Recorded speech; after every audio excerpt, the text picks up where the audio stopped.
Bonjour à tous, ceci est le compte rendu de ma 69e journée de bonheur en direction de Saint-Jacques-de-Compostelle. Hier nous étions le samedi 12 août et je me suis rendu de Belorado pour me rendre jusqu'à la Burgos, ou du moins sa périphérie, pour un total de 45 km.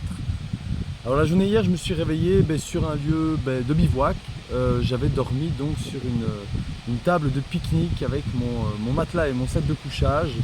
Dans un petit parc juste en bordure du chemin de Compostelle. Alors ce qui m'a valu d'une part la chance, je vous l'ai dit, de profiter d'un spectacle d'étoiles filantes assez impressionnant. Ce qui m'a valu également de ne pas dormir beaucoup. J'ai pas extrêmement bien dormi, mais ça m'a surtout valu d'être réveillé de nouveau au son des cliquetis de mes amis pèlerins qui marchaient très tôt, à partir de 5 h du matin, avec leurs lampes frontales et leurs petits bâtons qui font du bruit. Et voilà, donc j'ai vraiment pas beaucoup dormi. Et par contre, en me réveillant, j'ai vraiment pris mon temps. D'ailleurs, je pense que ça s'est ressenti dans les explications des comptes rendus des derniers jours, mais après avoir fait, il y a quelques jours de ça, 3 fois une auberge qui m'avait mis un petit peu dans les rangs, puisque je commençais mes journées tôt, j'allais dormir tôt, je me réveillais tôt, je marchais tôt, je finissais de marcher tôt, je retournais dans les auberges, puisque les auberges il ne faut pas s'y présenter à 21 ou 22 heures. Du coup j'étais un petit peu rentré dans les rangs. Alors c'était une expérience très sympathique et ça m'a valu de rencontrer pas mal de pèlerins, mais j'ai eu la volonté de refaire ce que je faisais si bien, c'est-à-dire ne pas avoir de plan et vivre chaque instant dans l'instant présent, et du coup ne pas savoir ce qui allait m'arriver, ne pas savoir où j'allais dormir et ne pas savoir où j'allais m'arrêter. Or que voilà, quand je descendais dans les auberges, il fallait à un moment décider plusieurs heures à l'avance, à mi-journée, du lieu où j'allais me rendre et puis réserver. Donc ces derniers jours, vous l'aurez compris, j'ai décidé de reprendre un petit peu ma manière de fonctionner que j'ai eue tout du long de mon pèlerinage depuis la Belgique jusqu'à Saint-Jean-Pied-de-Port, c'est-à-dire il n'y a pas de plan et c'est très bien comme ça. Du coup, je me suis mis en marche à mon aise, puisqu'il n'y avait de toute façon pas de plan. J'avais envie ce matin-là, donc hier matin, de me mettre en route à mon aise. Et donc je me suis assis sur le banc de pique-nique en savourant mon café, en prenant un petit déjeuner et regarder tous ces pèlerins qui passaient en file indienne. Alors il se trouve que quand on commence la journée un petit peu plus tard, après j'en croise plus des masses. Je croise pas beaucoup de pèlerins ces jours-ci, depuis que j'ai repris mon rythme. C'est-à-dire que le matin, quand je me mets en route, j'en dépasse quelques-uns. Et puis, un peu comme je vous l'ai déjà dit, une fois qu'il est passé une heure de l'après-midi, 2 heures tout au plus, là c'est terminé, j'en vois vraiment quasiment plus, quoi. Je crois que hier après-midi, j'ai vu passer une pèlerine. À un moment, j'ai fait une pause après un passage difficile. Je me suis mis à l'ombre d'un arbre, j'ai profité d'une petite pause et j'ai vu passer une pèlerine. Voilà, c'est tout ce que j'ai vu l'après-midi. C'est pas sans m'en déplaire, j'aime beaucoup ces moments de solitude, je me retrouve dans mon élément et ça me fait du bien aussi. Comme je l'ai déjà dit aussi, il y aura certainement des moments avec d'autres encore, mais ces moments seuls et ces longs moments de marche seul me font beaucoup de bien. Je dis long moment, oui, hier c'était effectivement une très longue marche, puisque j'ai fait 45 km. C'était pas du tout prévu comme ça, de nouveau j'avais pas de plan. C'est juste que déjà j'ai bien ralenti ma marche. C'est pas parce que je fais plus de kilomètres que je marche plus vite, ou que je marche aussi vite qu'avant. Hier j'ai marché vraiment à mon aise. Ce qui s'est passé, c'est que j'étais bien dans ma marche, que j'avançais bien. J'avais fait 2 nuits à la belle étoile, j'avoue que j'avais envie de sortir ma toile de tente. J'ai bien vu 1 ou 2 endroits qui s'y prêtaient bien, mais il était encore fort tôt. Et puis j'avançais, et plus j'avançais, plus je me rapprochais de Burgos. Et je savais qu'il y avait un camping à Burgos. Donc j'avais pas prévu initialement de faire autant de kilomètres et de m'y rendre. Mais plus j'avançais et plus je m'en approchais, plus je me disais allez, encore quelques kilomètres et je peux profiter du bienfait d'un camping. Qui dit camping dit je suis autorisé à mettre ma toile de tente et donc je peux la mettre à l'heure que je veux. Bon, ça n'a pas servi à grand chose puisque je suis arrivé super tard et j'ai commencé à monter ma tente. Je crois qu'il était 21h15, 21h30, quelque chose comme ça. J'avais fini, oui, c'est ça, j'avais fini de monter ma toile de tente à 21h45. Voilà, donc j'ai pas mis ma toile de tente spécialement tôt. Mais par contre, ça veut dire douche, ça veut dire des éviers faciles pour faire une vraie bonne vaisselle. J'ai pas grand chose, mais j'ai quand même deux, trois choses qui nécessitent d'être lavées un petit peu plus en profondeur qu'à l'eau froide d'une fontaine de temps en temps. Et puis pareil pour les vêtements. Bon, je fais tout relativement au jour le jour, donc je finis pas avec du linge à laver, avec une pile de linge. D'ailleurs, j'ai même pas une pile de linge puisque j'ai vraiment pas grand chose. Mais le fait d'être au camping, voilà, permet de faire toutes ces choses-là et de recharger mes batteries évidemment, puisque je fais des nuits de bivouac, c'est très bien. J'utilise des batteries externes pour charger téléphone, montre et mes écouteurs, puisque j'écoute de la musique de temps en temps. Alors mes batteries tiennent pas mal, mais c'est toujours rassurant de savoir que mes batteries sont rechargées et que je peux être reparti pour une nouvelle série, puisque du coup c'est ce qui se passe quand je sors d'un camping et que j'ai pu faire mon linge, ma vaisselle, mes batteries. Mais là je suis reparti l'esprit tranquille en sachant que tout était prêt et que je pouvais refaire ce que je voulais sans devoir me soucier des détails des vêtements et de l'énergie pour mes objets connectés. Alors du coup, ben voilà, une très longue marche, une belle marche, dans la solitude, un bon rythme de marche, quelques pauses, j'ai bien profité, j'ai même fait une sieste sur le trajet, j'ai fait une sieste l'après-midi. Il y a eu, je vous l'ai dit, un passage difficile. Pour la petite histoire, ce passage difficile, j'avais rencontré il y a quelques jours un pèlerin qui dit avoir fait en tout cas 14 fois le chemin de Compostelle. Alors je ne sais pas s'il avait réellement fait 14 fois ce chemin, mais j'ai aucune raison de mettre sa parole en doute, d'autant qu'il connaissait bien le sujet, il connaissait bien les villes, il connaissait bien les passages. Mais par contre, il avait essayé de me faire un petit peu peur sur le fameux passage que j'ai passé hier, puisque selon lui, j'allais pas passer avec le chariot, que c'était vraiment un passage quasiment impossible.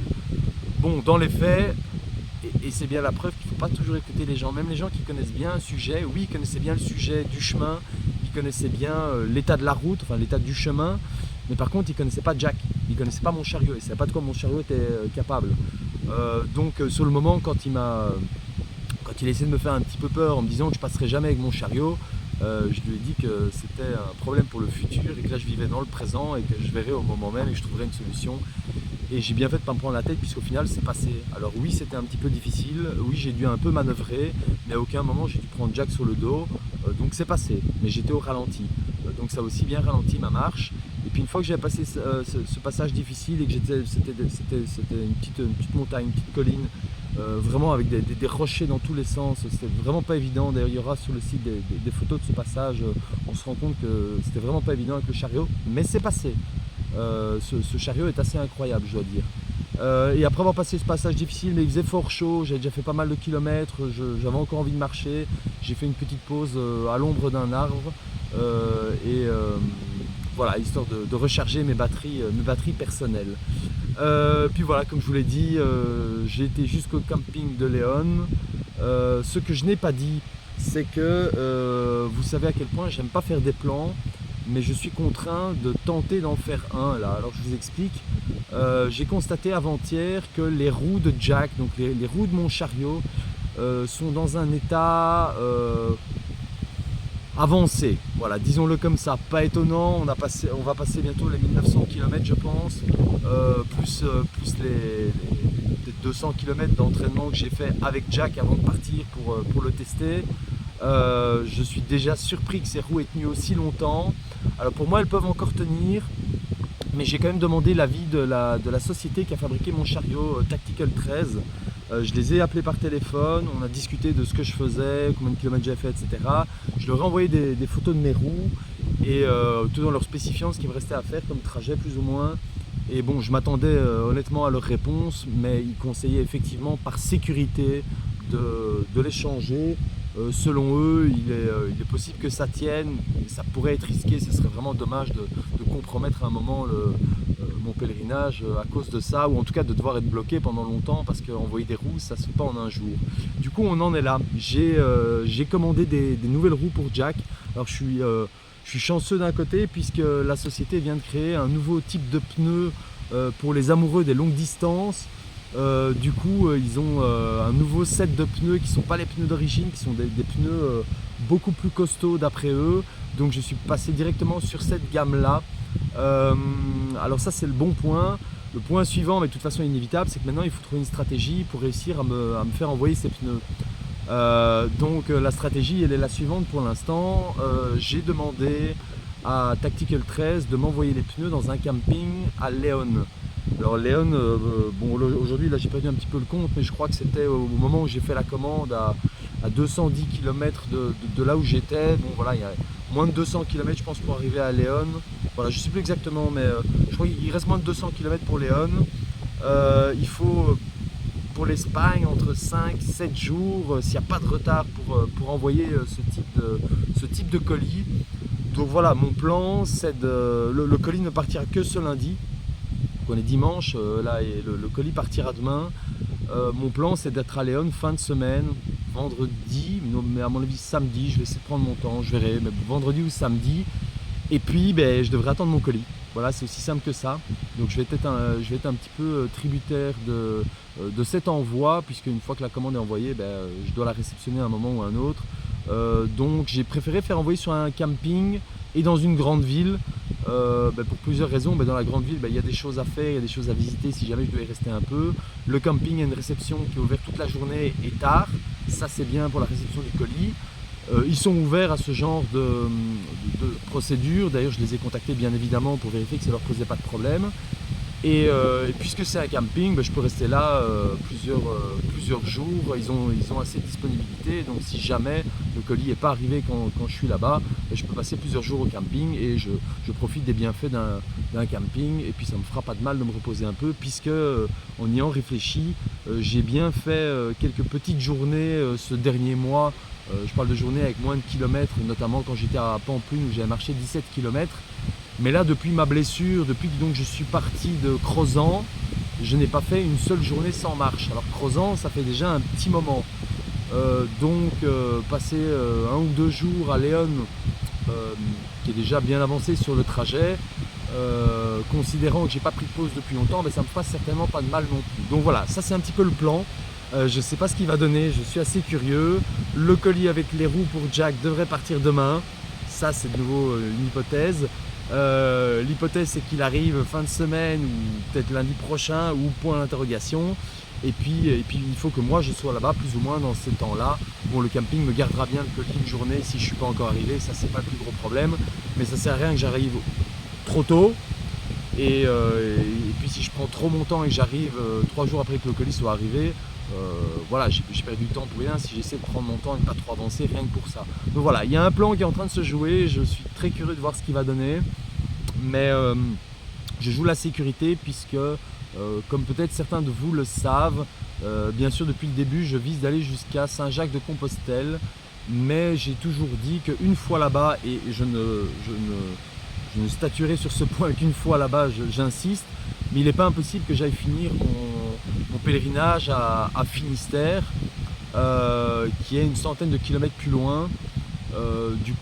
Voilà, je suis quand même parti pour 600 km de marche encore, donc avec des pneus dans un état avancé, ce serait vraiment dommage qu'il y ait un souci et que je sois bloqué une semaine, le temps d'obtenir des nouvelles roues. Donc voilà, je préfère jouer la carte de la sécurité. De nouveau, en termes de timing, pour moi, je suis tout à fait dans les temps. Donc je peux me permettre 1, 2, 3 jours de repos s'il le faut, mais je pense que c'est nécessaire, ça me permettra de repartir avec Jack et des pneus neufs, l'esprit tranquille, puisque je sais qu'il y a encore quelques passages où Jack va être mis à rude épreuve, donc je pense que ce sera vraiment nécessaire. Donc voilà, ça c'est un petit peu la journée d'hier, une grosse marche, mais j'ai marché doucement, un passage difficile, donc 45 km, mais ça m'a permis d'arriver à un camping et de remettre mon équipement au top. La commande pour les roues de Jack qui ont été faites, un plan qui est en train de se jouer, on verra ce que ça donne. Sinon à part ça, tout va magnifiquement bien. Il fait très beau ici, là vous l'entendez certainement sur la vidéo, mais je suis chanceux, il y a du vent. Je dis chanceux parce qu'il a fait très très chaud ces jours-ci. Aujourd'hui il a également fait très très chaud. Et là le vent s'est levé il y a une petite heure de ça, et j'en profite, ça fait vraiment du bien. Voilà, c'est ce que je voulais vous raconter sur la journée d'hier. Je vais vous souhaiter à tous une excellente fin de journée, et puis comme toujours je vous souhaite à tous un très bon chemin.